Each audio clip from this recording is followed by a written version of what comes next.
as commencé à nous expliquer ce qu'était le cloud gaming.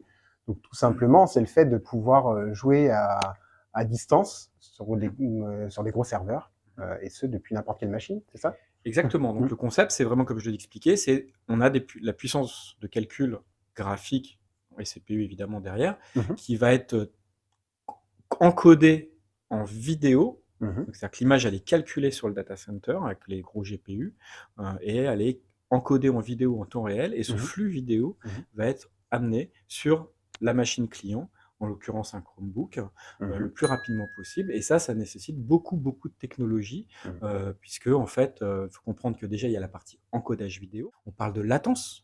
Oui. L'ennemi du Mmh. cloud gaming, ça a été la latence Mmh. pendant très, très longtemps. Aujourd'hui, on a mis au point des technologies qui permettent de réduire la latence pour faire en sorte qu'effectivement, on n'ait plus cette sensation de saccade ou de non-réactivité du jeu. Donc, Mmh. toutes ces petites technologies qui ont été mises au point avec le temps, nous, on a raffiné dans nos GPU, qu'on a déployé au niveau des développeurs de jeux. Parce qu'il faut savoir que les développeurs de jeux aussi Mmh. ont un rôle essentiel dans l'arrivée du cloud gaming. C'est-à-dire qu'effectivement, si un jeu a été pensé aussi pour être tourné sur du serveur en cloud gaming, Oui. bah, le jeu va être plus réactif parce qu'ils vont pouvoir faire certaines choses qui Mmh. n'étaient pas faites auparavant. Donc voilà, c'est toutes ces technologies-là qui aujourd'hui on découvre sur un service comme GeForce Now, Mmh. qui effectivement aujourd'hui représente l'ultime upgrade, c'est-à-dire la machine la plus puissante, le service de cloud gaming le plus puissant disponible à l'heure actuelle.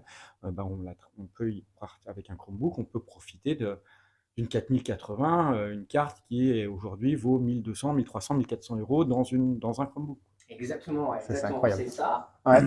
tout ça que l'on a à l'intérieur de ça, tout simplement. Le cloud gaming, c'était un rêve.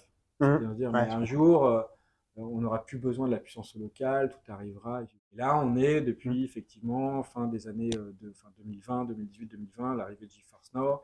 Et là, au début 2018, ok, 1080p, c'était sympa, mais nous, on commençait déjà à jouer en 4K ou Tout à fait. en QHD Ouais, oui, en local. sur un Mmh. local et Mmh. tout. On dit, ouais, c'est sympa, c'est bien pour les enfants. Mmh. GeForce Now Ultimate, là, il y a un vrai waouh. Et la puissance qu'il y a derrière, en fait, elle est vraiment beaucoup plus puissante que la majorité des PC. Donc ceux qui cherchent par exemple à dire ouais, ok, j'ai une série 20, j'ai une vieille machine, j'ai un vieux PC et j'ai pas envie de mettre à jour parce que j'ai envie de jouer à un ou deux jeux cette année, j'ai pas envie d'acheter une machine Mmh. spécialement pour jouer à Cyberpunk et tout, bah voilà, il y a enfin une solution Mmh. qui, voilà, un Chromebook aujourd'hui, bah, il a un bel écran, il a 120 Hz, il a le clavier, il a tout ce qu'il veut, il est simple, mais Mmh. il accède à cette puissance. Clairement. Et c'est vraiment un usage qui est, en tant que vieux joueur, ça y est, il y a un shift, il y a quelque chose qui s'est passé, il y a une nouvelle plateforme en fait, de jeu qui est Mmh. accessible vraiment.